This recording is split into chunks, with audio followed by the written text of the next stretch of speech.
Hey, welcome. We're glad that you're joining us on Facebook or YouTube. Please like, comment, share, let us know that you're here so we can connect with you. My name is Amy. I'm a pastor here at 8020 United Methodist Church. We've just been talking about our favorite things about fall, and I've heard like inspirational quotes and things about food and clothing and stuff like that. But it really is, I don't know, there is something spiritual about changing of seasons. Don't you think? I mean, other places might have beaches or mountains or things like that, but in the Midwest we have changing of seasons, and there is something beautiful and almost indescribable sometimes about the seasons changing and the weather. And I wonder too, we have very clear 4 seasons here. Is there a season that you tend to feel God more in or experience God more in than others? Any? What? Spring? Oh, that's, yes, I can totally see that. Spring is such a beautiful season of new life. Anybody else have any season that you tend to draw closer to God or sense God's presence more than others? Yeah, so what about seasons of our lives? We go through seasons of like things are going well, we are, finding out, how to survive in this life and having what we need, and we can perceive blessings, and then we have times of anxiety and things seem to be kind of falling apart or crumbling around us, and then we sometimes have seasons of just grief and where things just seem to be dead, things seem to be not moving around us.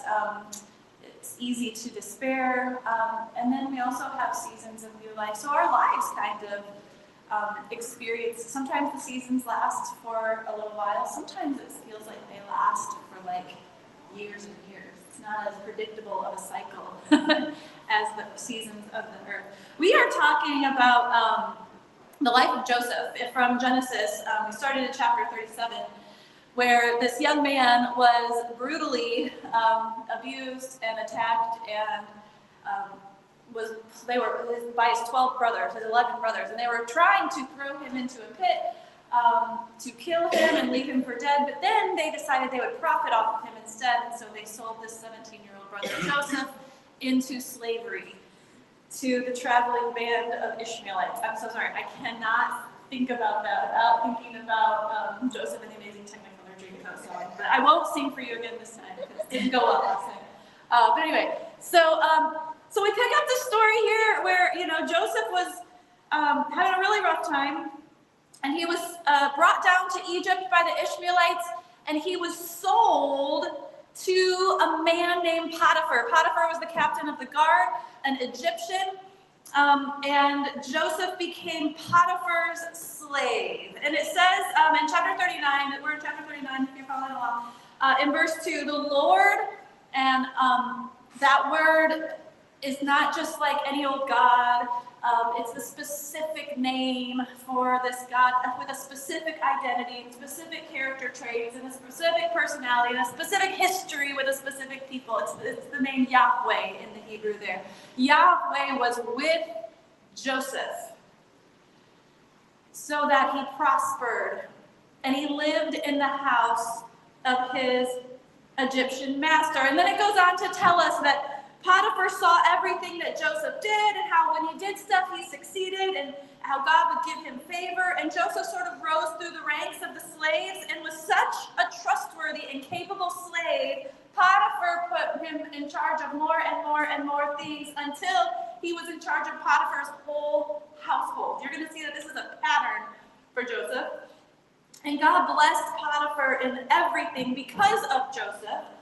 And so Potiphar, it says, literally didn't concern himself with anything else except eating and drinking and his own pleasures, because Joseph just took care of the rest. So then we go on, we get to verse 6, and it says, now Joseph was well built and handsome, and after a while, his master's wife took notice of Joseph and said, come to bed with me. My first thought here is the age gap. Did anybody else say that? I mean, when he was in his first pit, he was 17. And so now he's like 18, 19. I mean, he's a young man. We have a name for that in our culture when a much older woman goes after a man like that. But she's also married, and she's married to Joseph's master, Potiphar. And this is a slave boy-ish, right? I mean, he's a young guy. And now we get to verse 8. But he refused. With me in charge, he told her, my master does not concern himself with anything in the house. Everything he owns, he has entrusted to my care. No one is greater in this house than I am. My master has withheld nothing from me except you, because you are his wife. How then could I do such a wicked thing? And catch this, and sin against God. Sin against my God. And as I read that, it stood out to me. He didn't say it's sin against Potiphar and sin against, this household and sin against you. And he was saying there is a part of this that would affect my relationship with God. And I wonder, what do you think that is?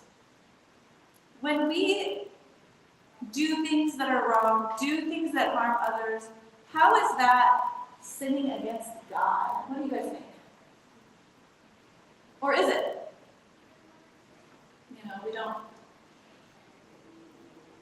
We are allowed to have our own thoughts, and we respect others' perspectives. And so if you don't agree with Joseph, it's something too.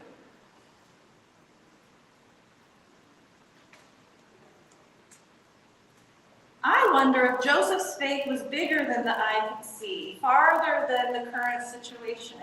If part of his faith was God is in everything and through everything. So when I harm someone else, I harm God. This other person is actually also a beloved creation of God. When Joseph said God put all these things in this household under my care, I think about how we each have a charge also to one another, to care for one another, and to show one another love, and not to cause violence or harm or violate one another. When we harm ourselves, we harm God, because we too are a beautiful, amazing, important, valuable, sacred piece of God's creation.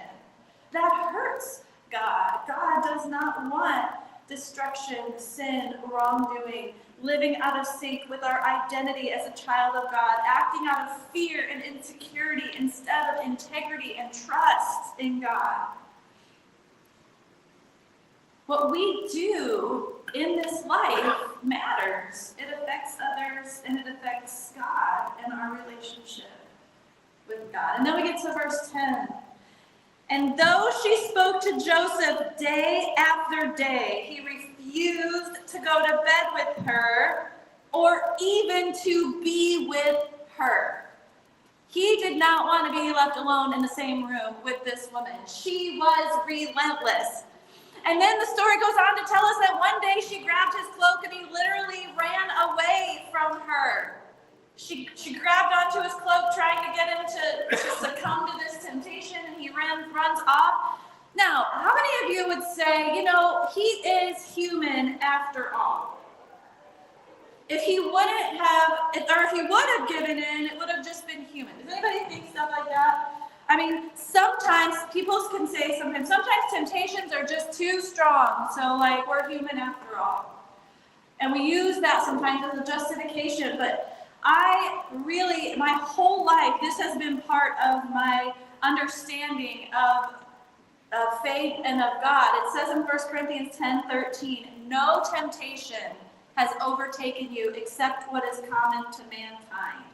You are not being tempted by anything not a million other people have been tempted by whenever you are tempted by something. It is a very common situation, yes. It is very human to be tempted, yes.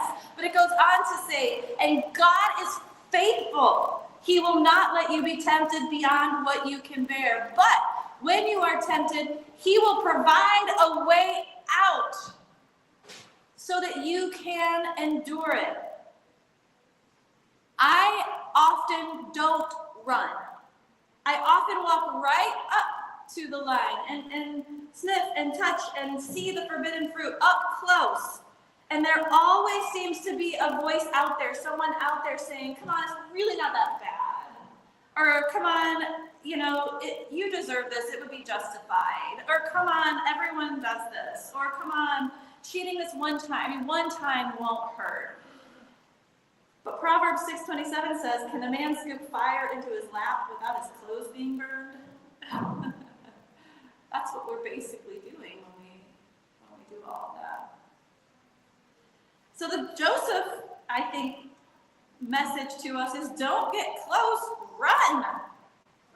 You might think, you're so far in, there's no way out. But this reminds me of our last week. Just like there's evidence of God's grace when things seem completely hopeless, if we look hard enough, things are never completely hopeless. There's always God's grace somewhere being offered through some source to us. There is also always a way out of temptation, always. And then we get to the theme of this series. You can't, but God can. You can't, but God can. Well, this lady, she is a piece of work. She screamed and people ran to her and she made up a story that Joseph was actually trying to force himself on her, and then he ran off when she screamed. And so Joseph becomes the first of many in the Bible who are falsely accused. We get Daniel, Shadrach, Meshach, Abednego, Job, and ultimately Jesus himself. If you've ever been falsely accused of something, that is a painful, difficult, lonely journey. To be lied about, to be accused, to be punished, even when you were holding to this measure of faith and truth and integrity. And as you can imagine, Potiphar was angry and threw Joseph in prison, where the prisoners were. And the end of the story today, but while Joseph was there in the prison, the Lord was with him. Yahweh was with him. He showed him kindness and granted him favor in the eyes of the prison warden. So the warden put Joseph in charge of all those held in the prison, and he was made responsible for all that was done there. The warden paid no attention to anything under Joseph's care because, again, Yahweh was with Joseph and gave him success in whatever he did. The story from last week and then the story from this week, we see Joseph in a pit. We saw him in a pit, and then we see him in another pit, from pit to pit. But in between the pit times, we see this cycle, and we continue to see this cycle in Joseph's life of worldly violence and then God's blessing. People are going to beat you down, but God's going to bless you and lift you back up. Worldly violence and then more of God's blessing. I don't know if you've ever experienced this cycle in your own life. People push you down, God lifts you up. People cause destruction, God creates new ways to bless and restore. I wonder, when I think about that, it's like following a toddler around the house. That, destroy this Lego house. Oh, I'm going to fix it. I'm going to be creative. And then, they're going to mess this up. Oh, I'm going to fix it. And it's just this cycle of like a pit to God sustaining and a pit to God sustaining. And we humans tend to create wakes of destruction, but God follows along with blessing. I see the blessing in verse 2, more blessing in verse 3, more blessing in verse 5, more blessing in verse 21, more blessing in verse 23. There is an important theological concept that is happening in this story, and it's really, really easy to miss, and it's really, really easy to overlook. I think it's so important for us to remember, especially in a situation of suffering, when we're going from pit to pit, trauma upon trauma. It's really important to understand where the bad comes from and where the good comes from. Joseph doesn't curse God and play victim mentality with God or accuse God of being the author of his suffering, his harm, or his trauma, which I think is very, very interesting because that is so easy to do when we're suffering. Joseph knows that it is these people causing him harm. And it's not just one person. He keeps getting in situations where multiple people gang up on him and harm him. But he knows that God is the source of his strength, his grace, and his blessing. The most miserable and spiritually unhealthy people I know tend to have that backwards. Tend to think, God is out to get me, God is punishing me, God is causing all this suffering in my life. The problem with that is instead of going to God to be lifted up and to receive the grace, receive the blessing, and to find that way out, that causes them then to run away from God and in their suffering. And they run away from God, and then they have no one to lift them out of the pit. They wallow in their own misery. One of my children said to me one time, and I'll never forget this, I can't believe in God because our family is so messed up. Well, our family is a church-going family. We always have been, right? And our family's so messed up, my kid said, so I'm not going to believe in God. And I was like, yes, our family is so messed up. But you know what has messed up this family? The times when we haven't followed God. It's the sin that we do, the violence in our family, the abuse, the infidelity, the dishonesty, when we have members of the family have chosen to go against the ways of God.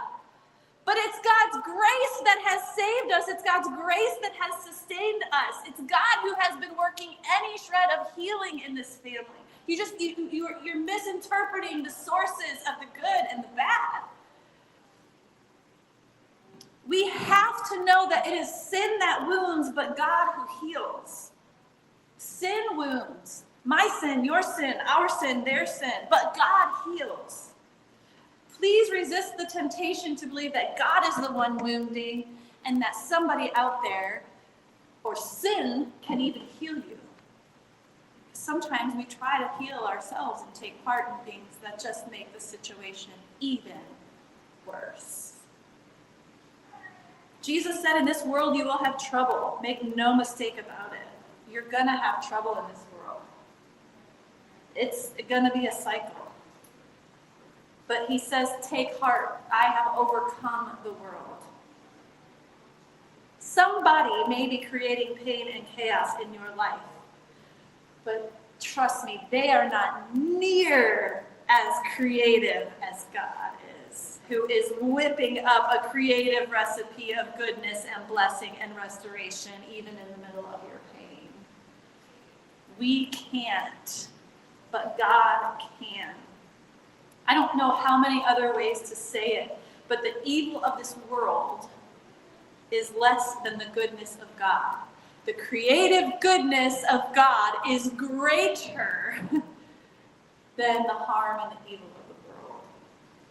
And we have Joseph, who was a wounded and traumatized young man. It would have been so expected and justifiable if he had harbored blame and resentment and bitterness, not only toward his brothers that sold him into slavery, not only toward this woman who lied about him, but also toward God. But he seems to not have done this.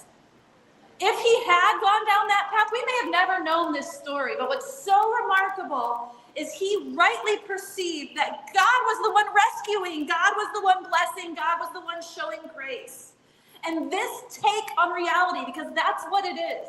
It's a way to see reality. It's a narrative that we can tell about our story and about what's happening that's different than the narrative maybe somebody else or the world might tell you. This take on reality that sin wounds, but God heals, this gave him gratitude towards God. It's remarkable that he was still trying to be obedient to God as he understood God. Whatever kind of faith formation he received in that dysfunctional family he grew up in, right?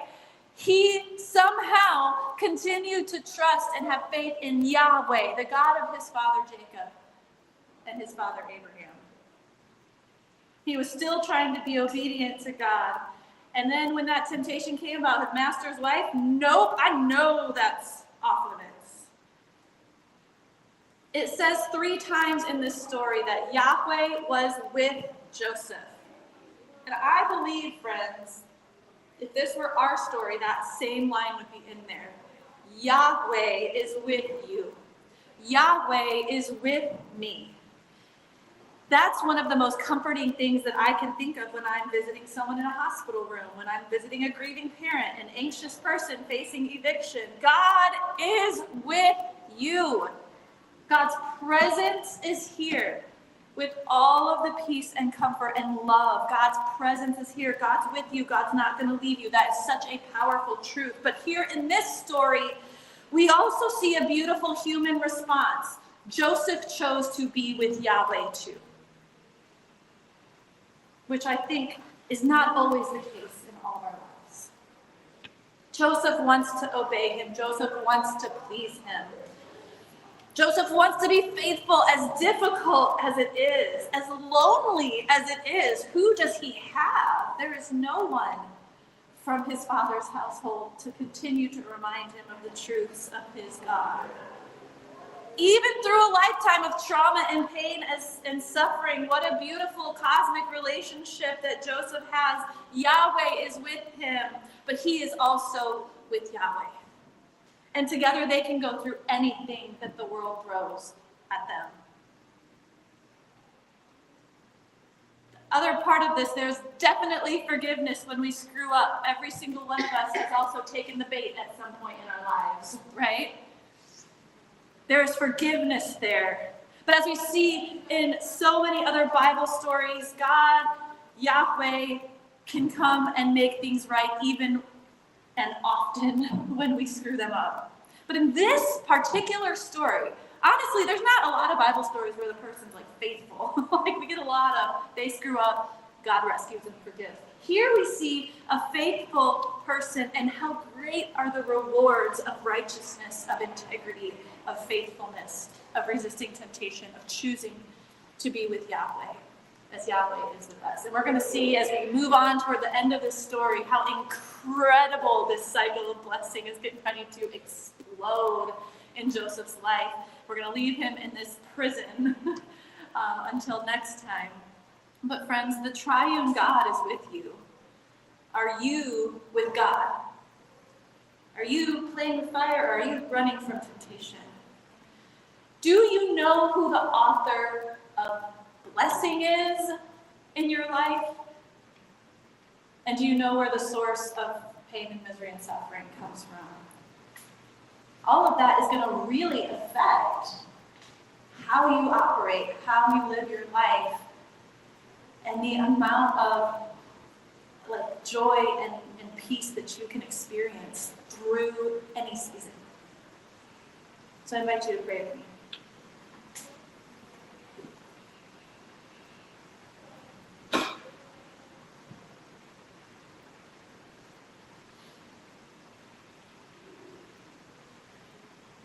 God, I can't even imagine how difficult it is for you to see all the abuse and violence and suffering and pain that we cause to one another on this earth. Your precious, your beautiful creation, which you love so intensely.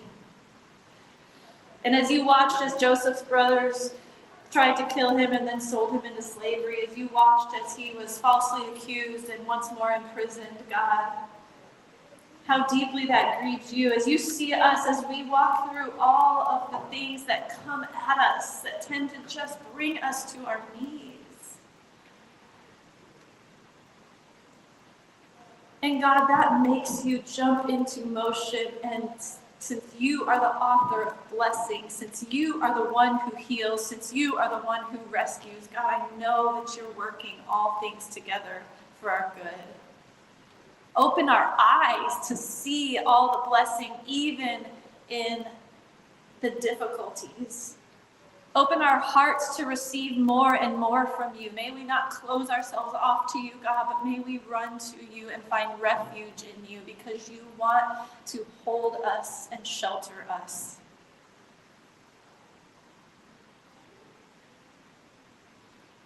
And Lord, where we have fallen short and made decisions out of fear or insecurity or lack of trust in you, God, would you forgive us? Would you dust us off? Would you set us on a right path?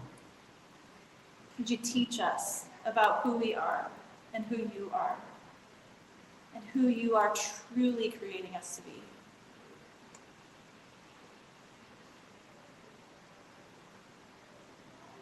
Thank you so much for this precious word that you've given us and these stories that are just so powerful to help us to understand who you are. I pray all this in Jesus' name. Amen.